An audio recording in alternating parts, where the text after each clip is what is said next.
Welcome to Ideagen TV. Today we have with us Mo Fathelbab, President, Forum Resources Network. Mo, welcome.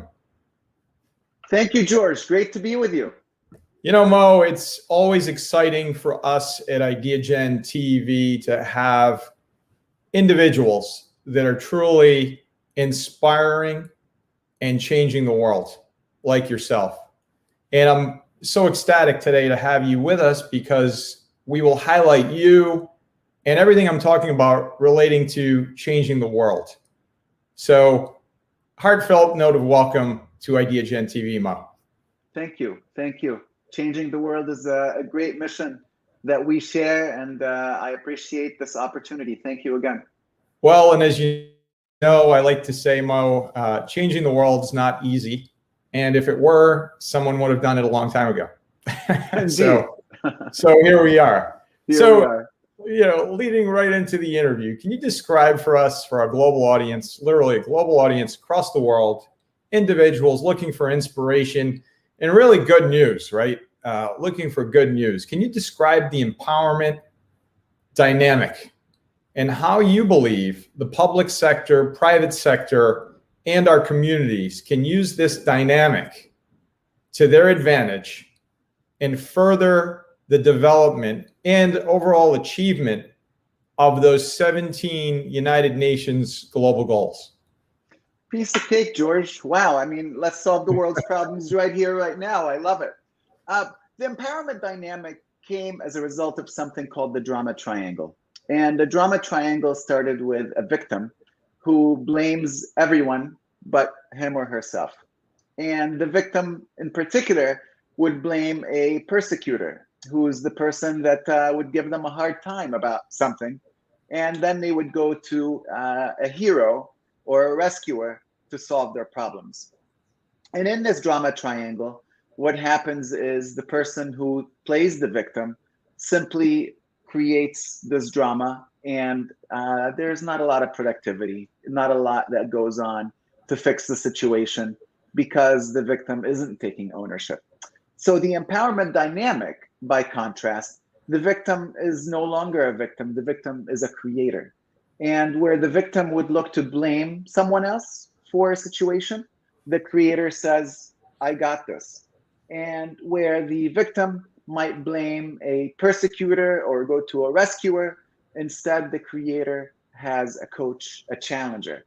The coach always says, what do you think the answer should be? So as a leader of your organization, George, instead of giving people the answers, you would ask them what they think the answers are, what they think the options are, thus empowering them to find their own solutions and to actually taking their own action to affect change.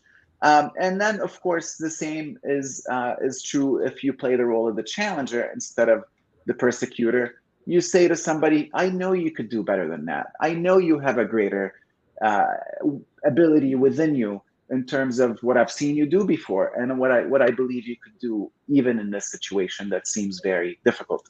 So bringing that home to the UN's goals and the 17 initiatives, which are really important, and you know, poverty and hunger and health and well-being and education and clean water, and I could go on. Every one of those things is critical for our survival and for taking care of the people on this planet who are struggling so much. And so to that end, if people are simply being victims, they're not being creators. And if they're not being creators, then they're looking for handouts. I'll sum it all up by saying it's really the difference of giving a man a fish and feeding him for a day versus teaching a man how to fish so that they can be able to sustain themselves for the long run. Look, it sounds profound and certainly apropos for the moment in time we are all living through globally.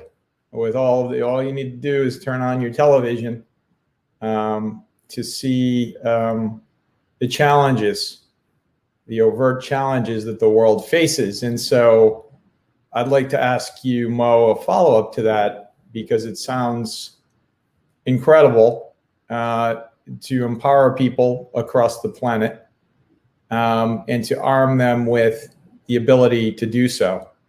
And I always take a moment to remind folks that these 17 global goals, as they're referred to, 17 global goals were unanimously, and I'll say that again, unanimously agreed to by all 193 member states, including the United States of America, of the United Nations. And so whether you disagree on how you get to ending poverty in terms of the process or the programs, we can all agree that it's critical to end poverty, to educate everyone, to end hunger, and on and on.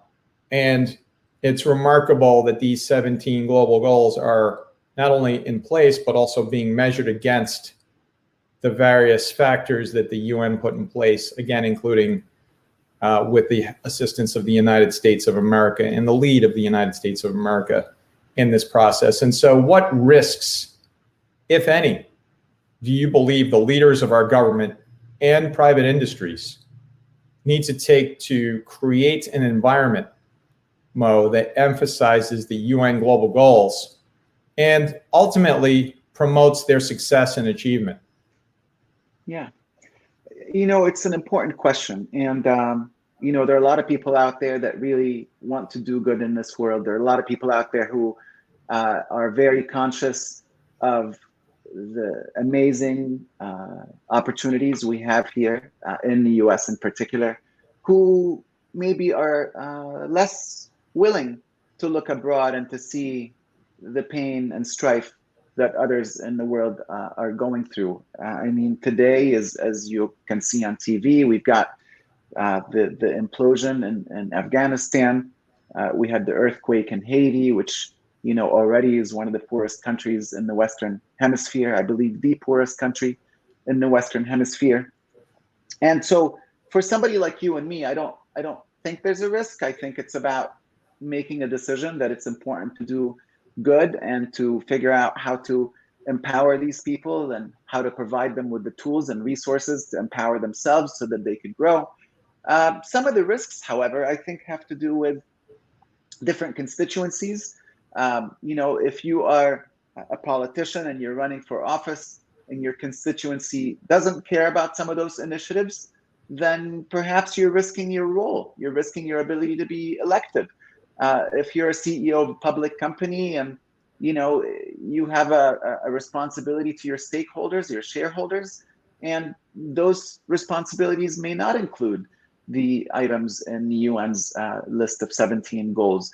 And so there is a little bit of a risk to say, hey, are we good citizens of this world? And are we doing our part to make a difference? Because if all of us just look at our own backyard and stay focused solely on that, I think we're going to have a huge problem where, the divide gets bigger, the wealth divide gets bigger, and more people struggle around this planet. And frankly, at this stage, in this 21st century, it's inexcusable to go to some of these places and to see how some of these people are living. It's really atrocious. And if we don't help those that need help, more of them are going to resort to crime because they're desperate. They have nowhere else to go. And so, I say the risk is we just need to be a little bit more conscious of others versus worried about our own well-being. Yes, we got to take care of ourselves, but let's also be more conscious of others around this world who are in great need. And that is a good point. And I think that's what the 17 global goals bring about is it's about what you have in common with folks as opposed to what team you're on or what party affiliation you have, et cetera. Ending hunger is not really a political question, is it? It shouldn't be. So it shouldn't be, and nor should ending poverty or having good health or any of the other, which is why you saw all 193 member states, perhaps for the first time ever, unanimously agree to these 17 global goals and achieving them by 2030. It rises. It's one of the only areas that you can find that perhaps rises above the din of all of the other, let's call it cacophony that you hear each and every day when you turn on your television. And, it's mostly about solutions and bringing people together. And so how can you, and how are you in the Forum Resources Network using that vast network that you've built, these capabilities, these networking capabilities and connections, to spread the news of the UN Global Goals, that they exist, create that awareness, help people to take action? Because we both know, well, that one person can be a spark. We're talking about Afghanistan, and let's not forget Malala, one young lady who stood up in the face of tyranny, in the face of all these terrible things, and yet inspired millions of young girls across the world to stand up and take action. How are you taking action to achieve these goals? Yeah. So first, I love your question, and I love that challenge. And I think the very first thing that we need to do is to continue and play forward that challenge to all our clients, just as you posed it to me.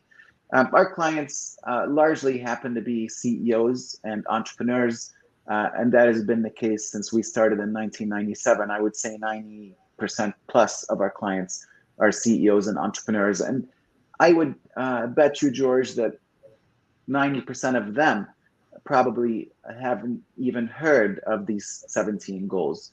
And so I take your challenge and I say, we have a large social media platform, and I certainly think it's important to share these goals in that environment so that more and more people are aware that this is in fact something critical. 193 member nations voted unanimously on these 17 goals. And so it's time. It's time to make sure that we spread this word. It's time to make sure that they're all aware, not only of these goals and these opportunities to make a difference, but the unique place they have of privilege to be able to push on these initiatives and to make a difference in the world. Because again, if you don't start at the top with people who have these capabilities, who can impact not just these goals, but to impact their entire teams and their companies to work towards impacting these goals. If we don't take this opportunity, I think we're missing out on a big way to make a difference with these initiatives. So I appreciate the challenge, and I certainly see a way forward to help with it. That's right, and thank you for that perspective, Mo. And I think it is about the solution set. It's about the transparency. It's about that runway to 2030 to achieve these goals. And not so long ago, we were looking at that decade marker leading into 2030. And who could have predicted everything that's happened since? And leadership is about leading. Leaders lead, as they say. And the results are, the effect of that leadership. You can see the results. And when leaders are not leading, the people can see it. If they're leading, you can see the results, right? And that's really what it comes down to. Outside of the political aspects globally, whether you're conservative or you're liberal or you're just agnostic to the whole process, bottom line, these issues remain, right? And bringing people together and making connections is vital. So how do you believe, Mo, valuable connections can be made within organizations and across sectors? We're focused on cross-sector collaboration at Ideagen, and we have been for a very long time. We've been focused in talking about the empowerment of women and girls before it was on the front page of newspapers and TV shows and all that. Now it's top of mind and it's front and center. And now you see it playing out in places like Afghanistan, and there's a hyper attention to what's going to happen to the plight of the empowerment of women and girls throughout this process. in Afghanistan and across the world. So what is happening that can be meaningful in terms of dialogue that can foster this type of sustainability? Yeah. Well, great question, and lots of pieces to the question. The piece of it that is really within our expertise is the bit about connection. And if nothing else, what we've done for the last 20 some actions within organizations and within members of different organizations. And really what it comes down to, George, is getting to know somebody as a human being, getting to know them not just at a transactional level, but at a relational level. And so empathy comes as a result of meaningful connection, which in my mind and in our work comes as a result of real vulnerability. And so, it's easy to ignore something if you are not connected to it at a meaningful level, if you're not aware of it and you're just cruising up here, going about your business day to day. Just a few years ago, we had an opportunity to work with an organization called Hope for Haiti. And to hear the stories and the painful stories of how people in Haiti have struggled so much and have been impoverished so much was so moving that we said, what, to the board of directors of Hope for Haiti, we said, we cannot take your money. Whatever money you've agreed to paying to hire us to help you with this initiative, we're going to donate it right back to you. And the reason for that is because having worked with them and spending the time with them and getting to know what their issues are and learning who they are, it created so much empathy that there was no way to say, we're just going to go on business as usual. So, it comes down to empathy. It comes down to awareness. It comes down to vulnerability, because when people are vulnerable, there's going to be meaningful connection. And from that, there's going to be empathy. And I think at the end of the day, once we have these meaningful relationships spread out, whether it's between organizations or whether it's with people from different countries or whether it's with people within an organization, we have a more deep awareness and understanding. And from that, we have empathy. And from that, we have change. And my gosh, you mentioned Haiti. I mean, it's so heart-wrenching to see all that the people of Haiti have been through. And I want to commend you for all your work and for your charity and assistance and your heartfelt sort of support for the people of Haiti to help them through what is just an ongoing series of just, again, heart-wrenching situations that they're encountering. So a note of thanks for that, Mo, to you and your team. And thank you. And as we look at challenges, what do you see as the biggest challenge? When you're speaking to these CEOs, you deal with different CEOs like we do every day.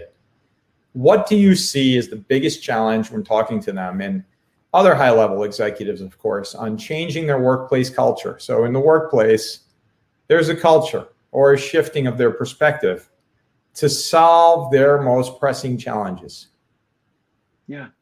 So one of the things that is very apparent to us as an organization is the lack of honest, real dialogue between the top C-suite, CEO, and the rest of the team members in a given company. Too often, the team members are afraid to speak their truth. They haven't been given the opportunity. They haven't been given the safe environment to speak their truth about how they're feeling about this organization. There's a fear that if they speak their truth, they may get fired, as an example. And with that, what happens is instead of having the dialogue and having empathy towards those team members, people just leave and go on and find another job, particularly if they're not happy or if they feel unheard. Just before this wonderful interview, we had another one with SHRM, Society of Human Resource Management, with the top chief human resource officers at many of the large companies in the country. And one of the things that I was very pleased to hear is they're starting to do what they're calling listening sessions or listening tours. And that is where the top suite of CEO or other key members of the top suite are listening to what the staff or the employees or the team members have to say about how they're feeling, particularly in today's environment as we're dealing with COVID and this second wave, as it affects people in terms of their mental health and burnout. And if the companies are not listening very deeply to what their team members are experiencing, then they can't possibly respond. And if they're not listening and if they're not responding, that's simply going to create more problems as it relates to people being unhappy and just having more turnover. Turnover right now is a very big challenge in companies. Finding qualified employees is also a big challenge in companies. And people are just moving around because they're burned out and they're not sure what to do.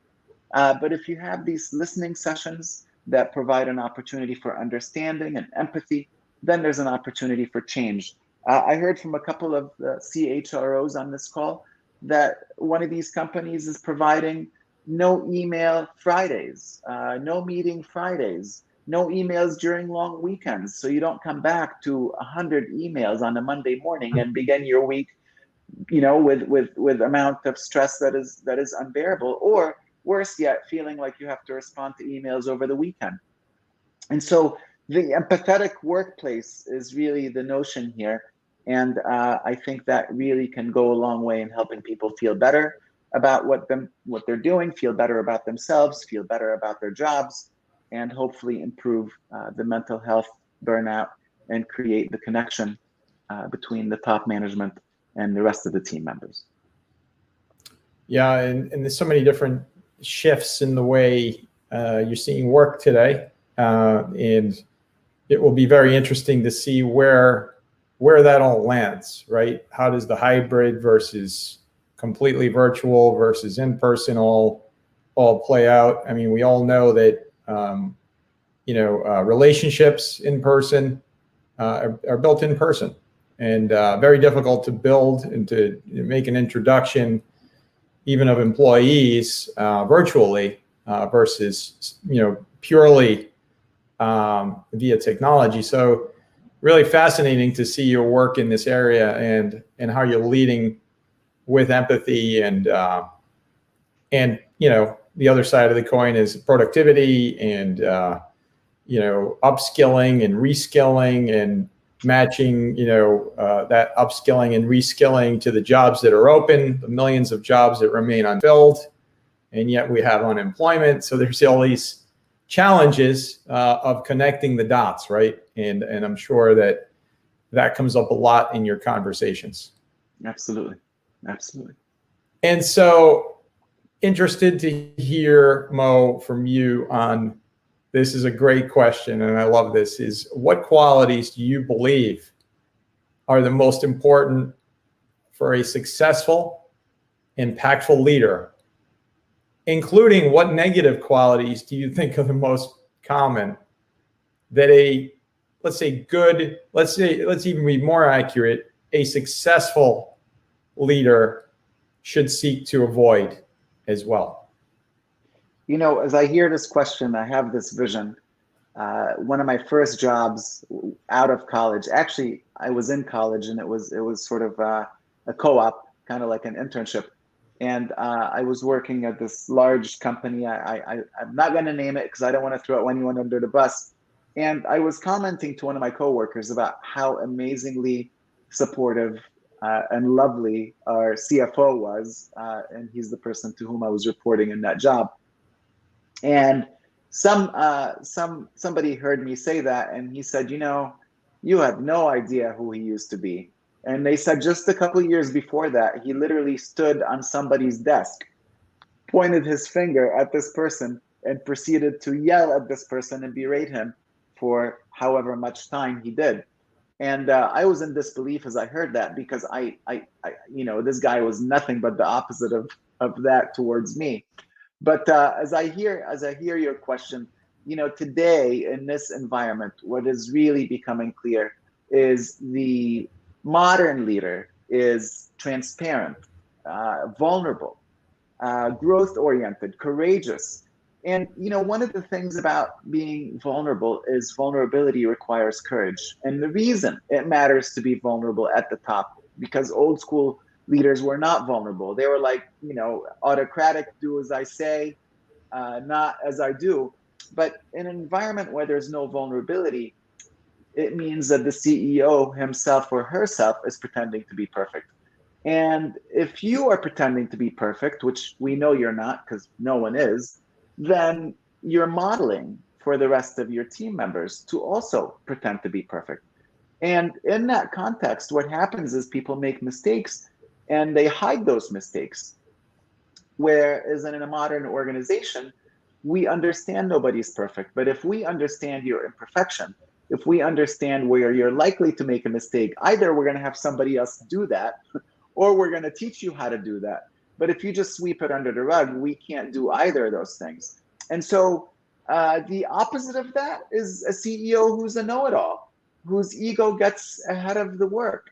And that's passe. That's an old model, my friend. So I say it's about empathy, it's about vulnerability, it's the courage to do those things. And of course, you have to do all the basics of being a good CEO. I'm not saying let's forget the basics, but the new thing here is empathy, vulnerability, and the courage to do so. It's always fascinating to hear a description of what the perfect leader, what leaders should embody, how they should operate. I think, your perspective is so critical, Mo, because you deal with these CEOs every day and you're watching, and are keenly aware of what works and perhaps most importantly, what doesn't work.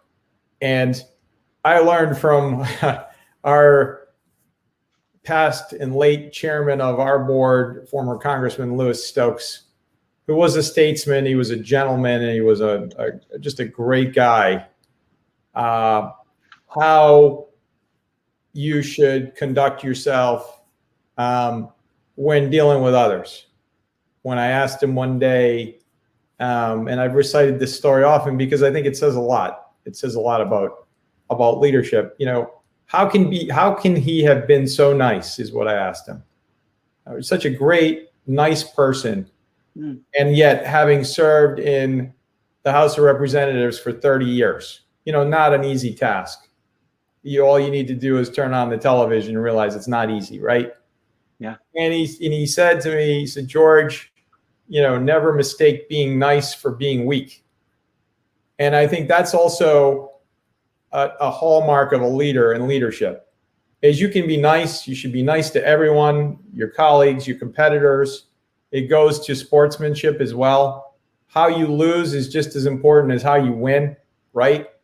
And that piece of you can be really nice, but it doesn't also mean that you're weak, is a great way for leaders to embody, effectiveness. To 100%. To say to an employee, sure, this is an empathetic organization, but yet at the same time, we've got to get the job done, right? It doesn't mean, we're all just going to sit back and just take our time getting something done. The job needs to get done. We recognize it's difficult. We're not weak and we're going to get the job done, right? So there's this balance for leaders, right? Where Absolutely. You have to be respected, but at the same time, you don't want to be, tyrannical in your leadership skills. So what you just described is fantastic, because I think you have that same leadership quality. Is you're a great guy, but you're not weak. In the words of the late great statesman, former Congressman Louis Stokes, chairman of our board at Ideagen Global for many years. And so I'd like to ask you, where, Mo, do you use innovation at the Forum Resources Network? And how do you see those executives that you work with each and every day utilize innovation to implement critical change, beneficial change to their business? Yeah. It's interesting because COVID has actually forced all of us into this very immediate need to reinvent. So just imagine, as recently as 18 months ago, everything, nearly everything, I mean, in our case, 99.9% of everything was in person.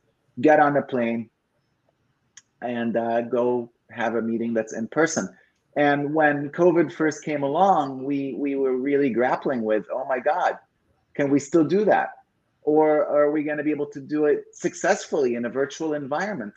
And I just heard again from one of the wonderful CHROs that we had a meeting with that they used to be 20% virtual, and now they're 90% virtual. So I think COVID has forced this immediate innovation in how we meet. And I think that is a great example of how innovation has been really, deployed, how it's been utilized in this very recent time frame through COVID. But it's also been an accelerator. So prior to COVID, yeah, the technology existed, and yes, we used it sometimes, but COVID came along, and oh my God, we had to do this immediately.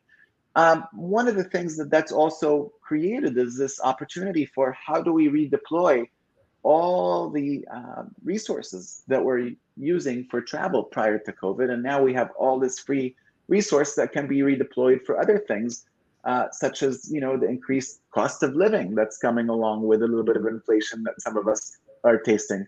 And so I think for us, innovation is really, certainly a little bit of a surprise for a business that was run on in-person meetings, person-to-person meetings.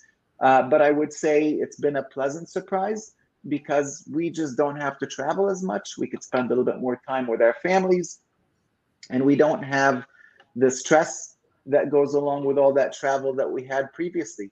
But of course, every company is different. I mean, if you're Apple, innovation is very much at the core of everything that you do. And that's great. And we need that. And we appreciate that because they make a difference for many, many of us. And, Zoom technologies, same thing at the core of everything they do.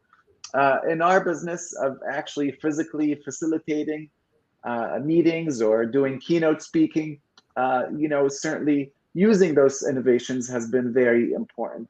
But it is not important to the core of how we do our work. And so I think every company has a unique way of looking at that and dealing with that. And I think that's an important thing to recognize, that it's different for everybody. Yeah, and incredible perspective, Mo. I would be interested to hear from you how you feel clearly the technology is accelerated, and clearly some meetings are not necessary for you to get on a plane and fly out to. But to what degree do you believe that some of the innovation needs to take place in person? I mean, do you see a permanent situation where everything is virtual, or do you see it as important, taking out the COVID implications? Do you see that human in-person interaction being critical to achieving your goals through your work to some degree? I'm curious to what percentage you see that as important in the future. Listen, I absolutely miss some of the face-to-face interactions, and just tomorrow I'm actually getting back on a plane and going to Lexington, Kentucky, and then to South Carolina. And you know what? I can't wait. I can't wait to press the flesh and be with people in person. And I think that's really, really nice. I do believe and I do hope that we'll be calibrated somewhere in the middle. So where it used to be 100% in person, and now in the last year it's been 100% virtual. I believe and hope that it will calibrate somewhere in the middle, because one thing I've noticed, I don't know about you, when is the last time you had a conference call where there's more than one person on an actual phone call without seeing each other? And so I think the ability to do Zoom and FaceTime or Google Meet has made it so easy to actually have this virtual collaboration where I could see you, I could see your screen, you could see me, we could see each other's facial reactions. And guess what? That is far better than just getting on a phone call and having a three-way phone call or a conference call with a few people. So that, to me, seems to have died and completely replaced by the ability to do this virtually and visually. But I don't for a second think that the virtual environment is going to replace everything in person. But I do think that there are opportunities where you could save a lot of money and a lot of time to do it virtually instead of in person. You make me laugh with that question because because I truly enjoy conference calls, and for the simple reason that, you know, I think there also needs to be a calibrated balance between, you know, the Teams calls and in person, and then the amount of time that you're on camera, right? Because you're providing to the individual the ability to either make a phone call from their car as they're traveling from place to place. That hasn't been as important, but I'm a big believer in telephones. Like so I'm dating myself, but I love the telephone, but I also enjoy the medium of Teams or Zoom or whatever it may be. So I really like where you landed with that 50-50 calibration.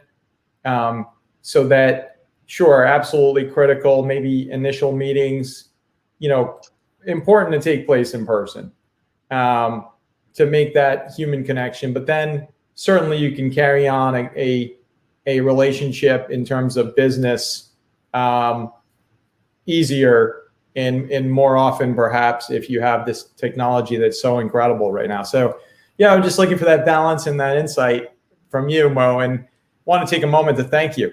Thank you for all you're doing to literally change the world, to bring to the attention of these CEOs the global goals, those 17 global goals that are truly committed on every level. And by the way, again, apolitical. We're not talking about Republican or Democrat or independent or apolitical, 100%. Goals. These are goals that Republicans, Democrats, independents in the United States of America or others across the world from any party affiliation that you can find should take the lead on achieving. And that's the bottom line here, that these 17 goals, again, were unanimously agreed to by the UN, including the United States. And we as individuals, and Ideagen has been at the fore of this, creating awareness, connecting the dots, and helping to achieve these goals by 2030. Mo, how can we learn more about your work at the Forum Resources Network as you change the world? Well, George, thank you so much, first of all. It's been an honor and a pleasure having this conversation with you. And I'm just so jazzed to really help continue spread the goals, because I do think they're important, and we need to make a big difference with humanity. Our website is forumresourcesnetwork.com. And, I've written 2 books. One of them is Forum, The Secret Advantage of Successful Leaders. And that book is the first book. It's all about peer groups, which we've done with the Entrepreneurs Organization, Young Presidents Organization, Harvard Business School alumni, Google underrepresented minority groups. And so that is really an important concept that I think makes a difference in a lot of people's lives by providing a support group to help folks accelerate their learning and have a bigger support community. The second book is The Friendship Advantage. And that really is really the DNA of what makes these peer groups so powerful, because in those peer groups, people would often say, you guys are closer than my best friends, or I've shared things with you that I haven't shared with anybody else. And what I realized in working with these peer groups, since 1991, is as powerful as they are, the intention was never for the peer group to take the place of your family or your best friends. The intention is to help you be the best version of yourself. And so the Friendship Advantage takes the DNA of these groups and says, how can we apply this DNA to building relationships and friendships everywhere? So Forum, The Secret Advantage of Successful Leaders, and The Friendship Advantage are the 2 books. And thank you for that opportunity. And you've cited the website where they can find these books and order these books, right? That's right. Awesome. Mo Fathelbab, President, Forum Resources Network. Thank you for your leadership. Thank you for your advice and consent to all of the CEOs and leaders across the world.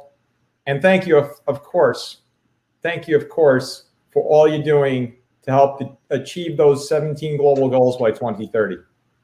Thank you, George. Pleasure being with you. Thank you, Mo.